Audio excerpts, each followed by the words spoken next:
Perkenalkan, nama saya Septia dari Suarka. Kali ini saya akan mempresentasikan proyek dari kelas Fraud Analytics.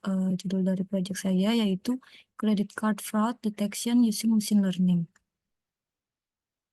Outline dari presentasi kali ini yaitu terdiri dari background of project, related works, dataset, methods, experiments, dan conclusion.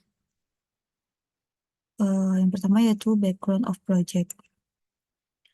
Perbankan merupakan suatu sistem perekonomian yang melayani masyarakat dalam bidang jasa keuangan.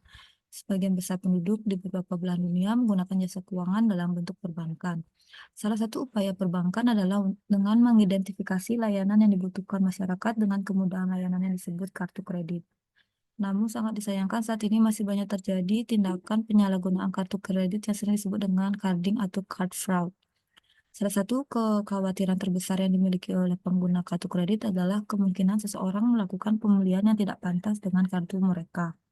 Berbagai perusahaan dalam menghindari kerugian finansial ini menginvestasikan sejumlah besar uang untuk mencegah atau mendeteksi transaksi fraud. Salah satu teknik yang digunakan adalah dengan menggunakan algoritma machine learning untuk membuat profil pengguna, mengidentifikasi transaksi yang menyimpang dari profil tersebut, dan memperingatkan pengguna. Selanjutnya yaitu related works. Model yang digunakan oleh Alensi dan Aljehan untuk mendeteksi fraud dalam kartu kredit adalah logistic regression. Modelnya mencapai akurasi sebesar 97,2%, sensitivity 97%, dan error rate 2,8%. Perbandingan dilakukan antara modelnya dan dua klasifikasi lainnya, itu menggunakan voting classifier dan KNN. Selanjutnya yaitu Thanos et al. Mengusulkan untuk mempelajari berbagai algoritma klasifikasi berbasis machine learning seperti naive Bayes, logistic regression, random forest, dan decision tree untuk menangani kumpulan data yang sangat tidak seimbang. Selain itu, studi mereka akan menghitung dari 5 matriks, yaitu menggunakan akurasi, precision, recall, dan confusion metric, dan terakhir yaitu skor ROC-AUC. Dengan skor yang paling tinggi yaitu menggunakan random forest.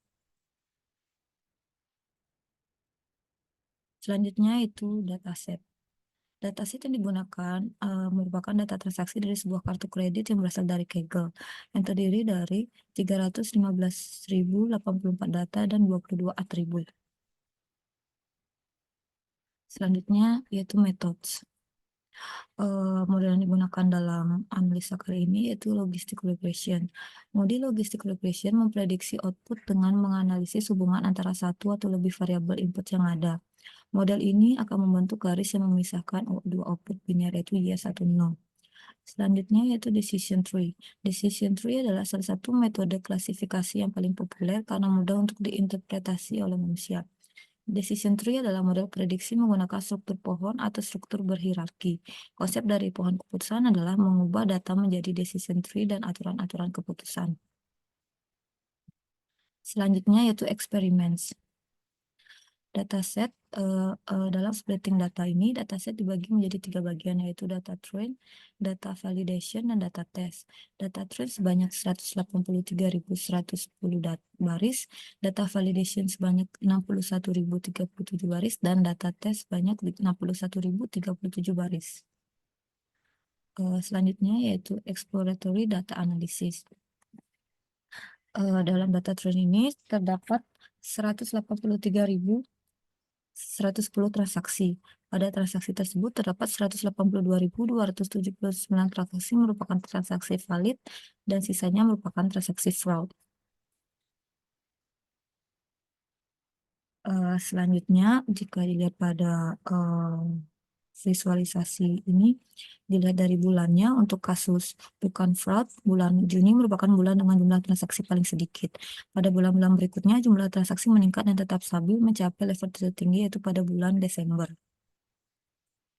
Untuk bulan Desember, perbedaannya bisa dilihat cukup signifikan dibandingkan bulan sebelumnya.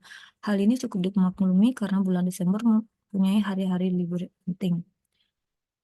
Dan juga permintaan konsumen kerap meningkat di akhir tahun. Untuk kasus fraud, bulan Juni masih merupakan bulan terendah. kemudian terus meningkat sering berjalannya waktu hingga mencapai puncaknya pada bulan Agustus. Setelah mencapai puncaknya, jumlah transaksi penipu fraud secara bertahap terjadi pada bulan-bulan berikutnya. Dari bulan Agustus hingga Oktober, eee, terdapat jumlah transaksi fraud yang tinggi. Berdasarkan harinya, dalam, kedua grafik ini memiliki pola yang serupa, yaitu hari Minggu, Senin, Selasa memiliki jumlah transaksi terbanyak baik untuk fraud maupun bukan fraud. Hal ini menunjukkan bahwa kita harus lebih memperhatikan transaksi yang terjadi karena transaksi tersebut lebih mungkin merupakan fraud. Berdasarkan gendernya, eee, transaksi yang dilakukan oleh perempuan mempunyai transaksi lebih banyak dibandingkan laki-laki. Meski begitu, kesenjangannya tidak terlalu signifikan. Berdasarkan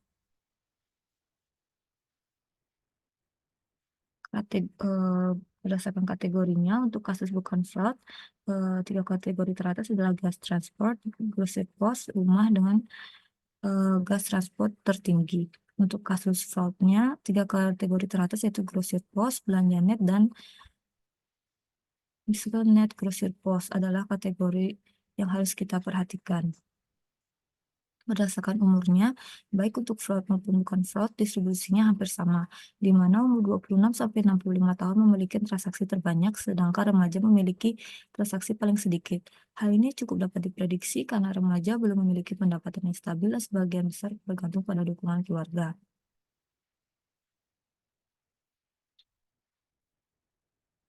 Selanjutnya, berdasarkan jamnya dari jam 00.00 sampai jam 11, jumlah transaksi tetap pada tingkat yang stabil, dan dari jam 11 sampai jam 12 malam adalah periode di mana masyarakat aktif melakukan transaksi, sehingga terjadi lonjakan yang cukup signifikan dibandingkan periode sebelumnya. Untuk transaksi fraud, sebagian besar kasus terjadi pada larut malam, yaitu pada pukul 10 sampai 12 malam atau awal awal jam, itu dari jam 12 pagi hingga jam 4 pagi, 0 sampai 4 jam, ya berarti orang-orang yang mempunyai network cenderung bertindak pada saat pengawasan manusia rendah. Selanjutnya itu melakukan pre-processing data. Pada pre-processing data ini, langkah pertama yang dilakukan adalah membagi antara data numerikal dan data kategorikal. Pada data kategorikal, selanjutnya dilakukan one hot encoding. Lalu kita akan menggabungkan kembali data numerikal dan kategorikal, sehingga atribut yang digunakan dalam analisa adalah total sebanyak 942. Selanjutnya yaitu dapat dilihat bahwa karena data fraud yang ada dalam dataset ini bersifat imbalance, maka lakukan random undersampling untuk dalam analisa kali ini. Selanjutnya itu modeling. Jika menggunakan data asli, model yang terbaik yang dipakai adalah menggunakan logistic regression dengan base parameter yaitu hyperparameter, yaitu menggunakan class weak balance, dan decision tree dengan base hyperparameter yaitu max depth sebesar 5. Jika data di training kembali menggunakan base parametersnya, model terbaik yaitu menggunakan decision tree. Selanjutnya, jika menggunakan data dari random undersampling, model yang terbaik adalah menggunakan logistic regression dengan base hyperparametersnya yaitu class weak balance, dan decision tree-nya dengan base hyperparametersnya yaitu max depth senilai 5. Dan jika dilakukan training kembali menggunakan base hyperparametersnya, model terbaik yaitu menggunakan decision tree. Selanjutnya yaitu prediction.